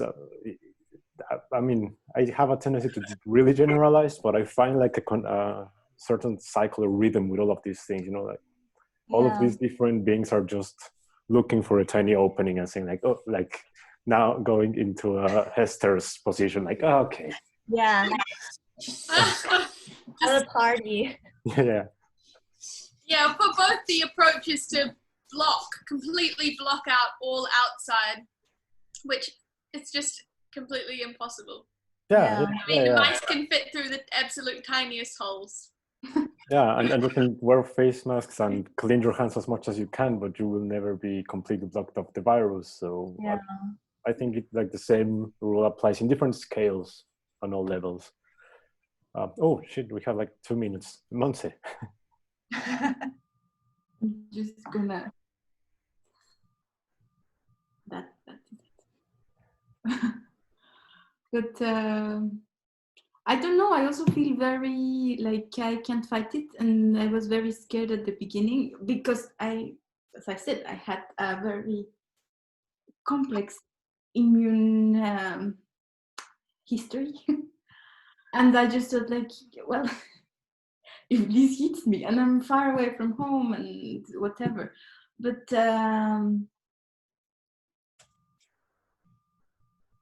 yeah, I don't know, like it is also, of course I'm careful, I'm very careful. But I talked to my doctor, she told me like, you wash your hands and this and that, but if you're washing your hands a lot, be careful, because if you cut some place in your hand, then that is a point of entry for the virus. And, and you know, it's a bit hopeless as well. So I do what I can. But I mean, if you, yeah, if you get it, if you don't get it, if whatever. So yeah, I mean, a bit the same as you, like, yes, a bit of protection, but at the same time, like, well, yeah, whatever. Yeah. Yeah, I mean, there's this other, do I have 40, can I say it in 40 seconds? There's this like old myth about King Knut, who was a king, who was like, they thought he was God, and he was trying to make a point that he was not God. So he went to the edge of the Northern Sea, I think, and he just stood against the waves and he signaled them to stop. And of course, the waves didn't stop. They ended up, in my version of the story, he drowns, but I don't think that's the original version. But there's some kind of inevitability about, you know, trying to make your fortress, but there will always be a leak. Yeah, there's always a risk. Wow. Oh, hello, everyone. I was really lonely for those 10 minutes. I didn't know what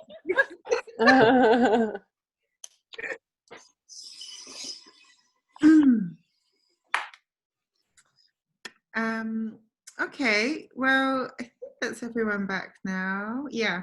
Does anyone have any last sort of, I mean, the time's run out and I had planned to talk about so many more things, but I wondered if you had any final reflections on the activity or the discussion, or just any takeaway points before I hand over to everyone else, because I know we're running late now.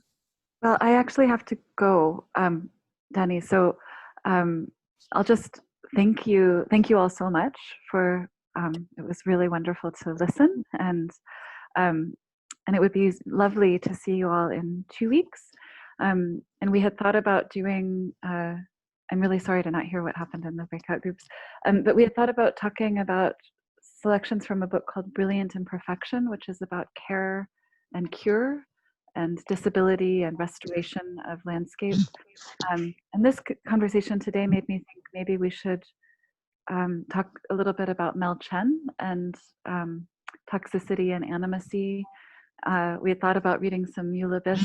So maybe folks, if you wanted to say anything, and Dani and Sissel, we could just decide. But, thank you. Thank you. Sorry to have to leave. Thank you Okay. so much for being Thank you so much. And see some of you. Yes. Okay. Bye.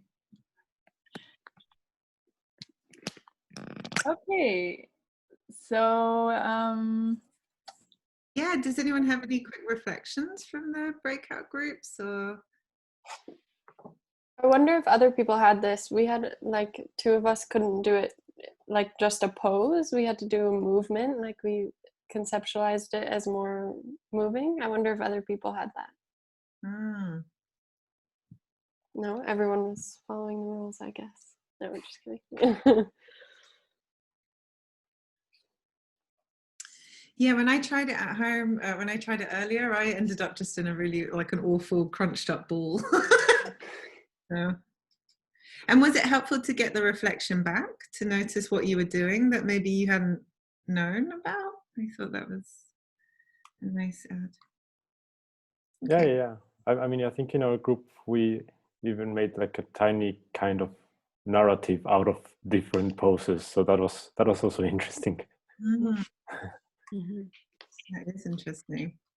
Yeah, I suppose in our group there was a combination between poses and movement, but I think the format of a video call provokes you to do something in motion rather than pose to, if you have to take a selfie or whatever, to strike pose. So I think there was kind of an axis between 2 poles from a pose, concrete pose, to some sort of a movement. Yeah, but I think at least in our group, the dynamics required also to just talk with each other about who are we and introduce ourselves, because it felt it felt right, I think, to get to know each other a bit. Yeah, I agree. You want to know who you're posing to, definitely. Yeah. Anybody else has something at the last little cliffhanger here? Because I think also people probably want to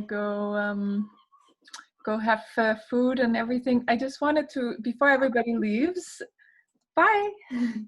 I just wanted to say thank you so much to Dani. It's really been like such a pleasure working with you, and so incredibly well prepared, like the most well prepared reading room guest ever, I think. And I really appreciate that, because I was really nervous about doing this online. But I also want to say thank you to everybody who participated and who read the text, and so much big thank you also to Frame crew for making this happen and continuing in 2 weeks. And I also just wanted to say that normally I bring a little jar of donations for our continued practice, but since we've been talking about sort of like inequalities in this particular condition where some people are privileged to be social distancing, I really have been thinking a lot about a group that I worked with in Amsterdam called Here to Support, that are working with undocumented refugees in Amsterdam that currently don't have a place to social distance or even conduct basic hygiene. So instead of any form of donation for us, I'm just going to put a link to their work. And if you feel like they're doing good work, then I'm really sure that they would appreciate any kind of like pocket change. So it's completely voluntary, but I just thought it was maybe a nice ending to think about what we've been reading and what we've been talking about, and how it's like incredibly applicable to our everyday world. And then Ashley, would you like to say something in the end about maybe next?